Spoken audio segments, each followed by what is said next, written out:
প্রিয় দর্শক শ্রোতা, আসসালামু আলাইকুম। I am Abu Bakr Siddiq from my EduCare channel is presenting my today's tutorial. Microsoft PowerPoint 2013 series tutorials part 2. Our today's topic, introduction to different menus of Microsoft PowerPoint. আমাদের আজকের বিষয় হলো Microsoft পাওয়ারপয়েন্টের বিভিন্ন মেনু নিয়ে আজকে আপনাদের সঙ্গে কথা বলবো। তো আমরা আগে দেখি যে পাওয়ারপয়েন্টের বিভিন্ন মেনুগুলো কি কি। প্রথমে দেখা যাক ফাইল মেনু সবগুলোতে থাকে, সব ক্ষেত্রে ফাইল মেনু থাকে, এটা একটা সাধারণ মেনু। এরপরে মূল মেনু যেটা হোম মেনু দেখুন যে হোম মেনুর অধীনে কি কি আরো সাব মেনু আছে সেগুলো দেখা যাচ্ছে বাম দিক থেকে, লেফট সাইড থেকে পেস্ট, কাট অপশন, এবং এগুলো দেখেন যে এই শর্টকাট মেনু দেওয়া আছে, কাট করা যাবে কন্ট্রোল বাটন প্লাস এক্স চেপে। এরপরে আছে নিউ স্লাইড, তারপর লেআউট, রিসেট, সেকশনের অধীনে আবার অ্যাড সেকশন আছে, এটা পরবর্তীতে দেখানো হবে। লেআউট দেখুন যে লেআউটের অধীনে কতগুলো লেআউট কতভাবে দেওয়া আছে, title slide, title and content, section header, two content, comparison, title only, blank, content with caption, এগুলো এ ধরনের বহু লেআউট দেওয়া আছে। আমরা আমাদের পছন্দ মতো, আমাদের চয়েস মতো আমরা আমাদের লেআউটটা নিতে পারবো। নেক্সট, এখানে লেখালেখির বিভিন্ন বিষয় আছে। এই মুহূর্তে টাইমস নিউ রোমান এটি আমাদের সিলেক্ট হয়ে আছে। ফন্ট স্টাইল, বিতে বোল্ড ভাবে লেখা যায়, ইটালিক, আন্ডারলাইন এবং শ্যাডো, টেক্সটে শ্যাডো দিতে এটি ব্যবহার করা হয়। মাইক্রোসফট ওয়ার্ড সম্পর্কে যাদের ধারণা আছে তারা সহজে বুঝতে পারছেন বিষয়টা। এরপরে ফন্টের সাইজ, অর্থাৎ কত সাইজের লেখা আমাদের হবে, এখান থেকে আমরা ফন্টের সাইজ নির্ধারণ করে নিতে পারব। এরপরে এগুলো লেখালেখি স্টাইল, এখানে আছে বিভিন্ন কালার, আমি লেখায় কি কালার দেব সেই কালার এখান থেকে আমরা নির্ধারণ করে নিতে পারবো। এরপরে অ্যালাইনমেন্ট লেফট, তারপরে মিডিল, এটা মিডিল বা সেন্টার,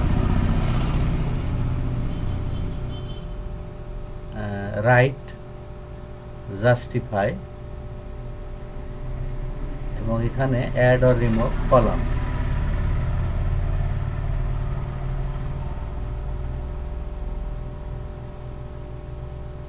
এখানে কলাম দেখানো আছে, এটা আপাতত দরকার নেই। এরপরে এখানে আছে বিভিন্ন শেপ নিয়ে আমাদের একটা টিউটোরিয়াল হবে, একটা পার্ট হবে। এরপরে আছে অ্যারেঞ্জ, কুইক স্টাইল, শেপ নিয়ে বললাম, শেপ নিয়ে পরে আর একটা টিউটোরিয়াল হবে। ফাইন্ড, রিপ্লেস, সিলেক্ট, এরকম। এ গেল হোম মেনুর আন্ডারে বিভিন্ন বিষয়। এরপরে নেক্সট মেনু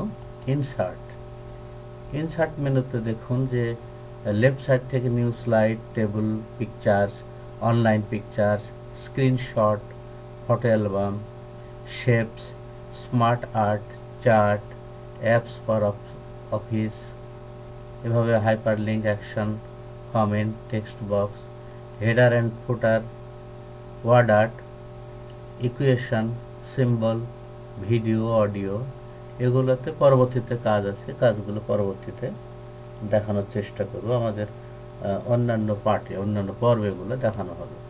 নেক্সট, ডিজাইন মেনুতে স্লাইডের ডিজাইন এখানে দেখানো হচ্ছে। দেখুন যে বিভিন্ন ধরনের ডিজাইন, এবং আমি যখন পয়েন্টারটা নিয়ে যাচ্ছি যে ডিজাইনে, এখানে সেটা শো করছে। দেখুন এখানে নিয়ে গেলাম, এখানে এটা শো করলো। এরপরে এখানে দিলাম পয়েন্টারটা, এই ডিজাইনে দিলাম, নিচে দেখুন এই ডিজাইন শো করছে। ফাইনাল ভাবে করার আগে বোঝা যাবে যে কোন ডিজাইনটা আপনাকে কেমন দেখাবে, আপনার প্রেজেন্টেশনের পরিবেশটা কেমন হবে, ডিজাইনটা কেমন হবে, আপনি একটা প্রিভিউ এখান থেকে দেখে নিতে পারবেন। এর মধ্যে নিচে দেখুন ড্রপ ডাউন মেনুতে এখানে আমি দেখাচ্ছি যে এখানে আরো বিভিন্ন ডিজাইন আছে।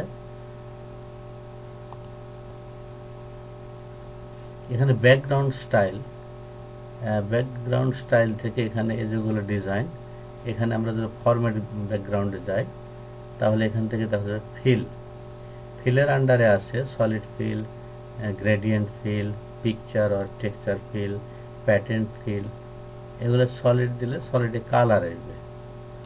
দেখুন এখানে বিভিন্ন কালার আছে, সলিড কালার এগুলো। এরপরে গ্রেডিয়েন্ট যদি দেওয়া হয়, গ্রেডিয়েন্ট ফিল, তো এখানে দেখবেন গ্রেডিয়েন্টের জন্য বিভিন্ন গ্রেডিয়েন্ট শো করছে। যে কোনো একটাতে ক্লিক করলে এখানে সে আকার ধারণ করবে এভাবে। এরপরে পিকচার আর টেক্সচার ফিল, দেখুন এখানে বিভিন্ন টেক্সচার আছে। যে কোনো একটাতে আমরা যদি ধরুন এটাতে ক্লিক করলাম, এই আকার ধারণ করলো, এভাবে কাজ করে। এবার প্যাটার্ন ফিলের মধ্যে দেখুন যে কত ধরনের প্যাটার্ন আছে এখানে। যাই হোক, আমরা দেখলাম ডিজাইন মেনুর আন্ডারে, আমরা পরবর্তীতে এগুলো বিভিন্ন ডিজাইন ব্যবহার করে আপনাদেরকে পরবর্তীতে দেখানোর চেষ্টা করব। এরপরে আসি নেক্সট মেনু, ট্রানজিশন মেনুতে আসলে আমার স্লাইডে বিভিন্ন ইফেক্ট কাজ করে। এখানে দেখুন আমি একটা কিউট এই কাট ট্রানজিশনটা দিয়ে দেখালাম। এটা পুশ দিলে কেমন হয়। এরপরে এখানে বিভিন্ন ট্রানজিশনের বিভিন্ন ধরনের অপশন দেওয়া আছে। আমরা একটা একটা করে বিভিন্নটা দিয়ে দেখতে পারি যে আমাদের কোনটা কেমন। এটা আমরা যদি দিই রিপল,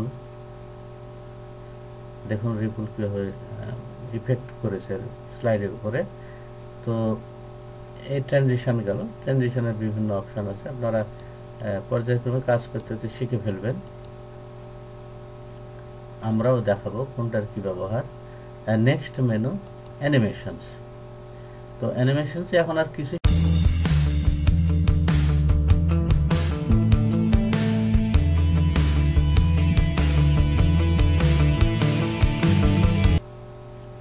আমরাও দেখাবো কোনটার কি ব্যবহার। Next menu animations. তো অ্যানিমেশনস এখন আর কিছু শো করছে না, ইনঅ্যাক্টিভ সবগুলো। যখন আমি যে কোনো একটা কিছু সিলেক্ট করার পরে দেখবেন যে কীভাবে সব অ্যাক্টিভ হয়ে গেছে। লেফট সাইডে প্রিভিউ, এখান থেকে প্রিভিউ দেখাবে নান, অর্থাৎ আমরা যদি অ্যানিমেশনটা নান করতে চাই, নানে ক্লিক করলে এটা নান হয়ে যাবে। এরপরে বিভিন্ন অ্যানিমেশনের নাম এগুলো এখানে আরও আছে, বিভিন্ন ধরনের অ্যানিমেশন আছে। এগুলো আমরা দিয়ে টেস্ট করে দেখতে পারি। ধরুন এটা আমার সিলেক্ট হয়ে আছে ব্যানারটা, আমি এখানে ক্লিক করলাম, হ্যাঁ এভাবে আসলো। এরকম আরও বিভিন্ন আছে। হুইল,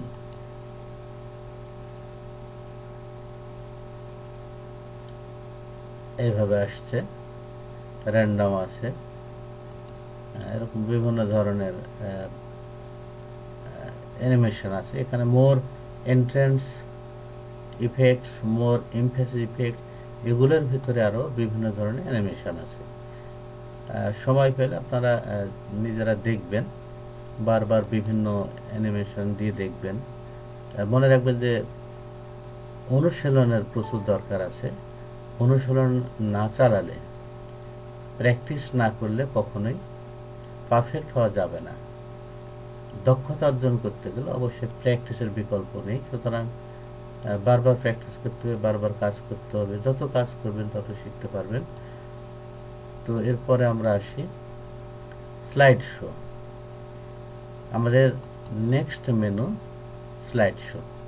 স্লাইড শোর অধীনে যেগুলো আছে লেফট সাইড থেকে from beginning, from current slide, present online, custom slide show, setup slide show, hide slide, rehearse timings, record slide show, play narrations, use timing, show media controls. এগুলো পরবর্তীতে আমরা একটা একটা করে দেখানোর চেষ্টা করব। আপাতত আমরা মেনুর সঙ্গে পরিচিতি লাভ করি। Next review menu. তো রিভিউ মেনুর আন্ডারে স্পেলিং, রিসার্চ, থ্রেশার্সে কাজ, ওয়ার্ডে যারা কাজ করছেন, থেসারাস ওয়ার্ডে যারা কাজ করছেন তারা বুঝেন। Translate, language, new comment, delete, previous, next, show comments, compare, এগুলা বিভিন্ন কাজ আছে। And next menu view.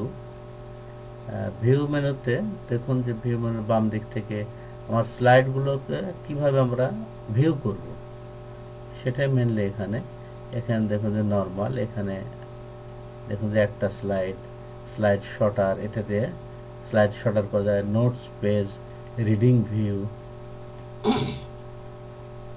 Slide master, handout master, notes master, ruler, guidelines, grid lines, guides, ruler, grid lines, guides, notes, zoom, fit to window, colour, grayscale, black and white, new window, arrange all, cascade, move, split, switch windows, macros, etc. এই হলো আমাদের বিভিন্ন মেনুর পরিচিতি। আমরা বিভিন্ন menu দেখলাম এবং আমাদের পরবর্তী পর্বে আমরা প্রত্যেকটা মেনুর কাজ আলাদা আলাদাভাবে দেখাবো এবং যখন যেটা দরকার হবে আমাদের তখনই সেটা নিয়ে কাজ করব। ডিয়ার ভিউয়ার্স, এখানে দেখুন different parts of Microsoft power point series tutorials, অর্থাৎ আমার এই সিরিজ টিউটোরিয়ালের কোন পার্টে কি আছে সেটা এখানে দেখানো হচ্ছে। পার্ট 1-এ কি আছে, part 2, part 3, part 4, part 5, part 6, এভাবে সবগুলো পার্টে দেখানো হচ্ছে কি কোন পার্টে কি বিষয়ে আলোচনা করানো হয়েছে সেটাই মূলত এখানে দেখানো হচ্ছে। এরপরে পার্ট 12, পার্ট 13, পার্ট 14, পার্ট 15 এভাবে আছে। প্রয়োজনে আরও বৃদ্ধি করা হবে, আপনাদের চাহিদার প্রেক্ষিতে পার্ট আরও বৃদ্ধি করা হবে। আমরা আরও সিলেক্ট করব, আরও আমরা অ্যাড করব পার্টের সাথে আপনাদের চাহিদার উপরে ভিত্তি করে। তো dear viewers, thanks and all the best all of you. Visit my Educare channel in www.youtube.com and watch my all tutorials in Educare channel. Please comment, like and share. আজকে আর নয়, আজকে আমি দ্বিতীয় পর্ব এখানে শেষ করছি। এরপরে অন্য পর্ব দেখার জন্য আমন্ত্রণ রইল। আপনারা সবগুলো পর্ব দেখবেন। যারা নতুন, আশা করি নতুনদের জন্য এই টিউটোরিয়ালগুলো খুবই হেল্পফুল হবে। আমি একজন পাওয়ার পয়েন্টের শিক্ষার্থী হিসেবে যারা নিউ লার্নার তাদেরকে আমি হেল্প করতে পারবো ইনশাল্লাহ। তো আমাদের সঙ্গে থাকুন এবং আমার এই চ্যানেলে কমেন্ট করুন, সাবস্ক্রাইব করুন এবং সবাই ভালো থাকুন। আল্লাহ হাফেজ, বাই।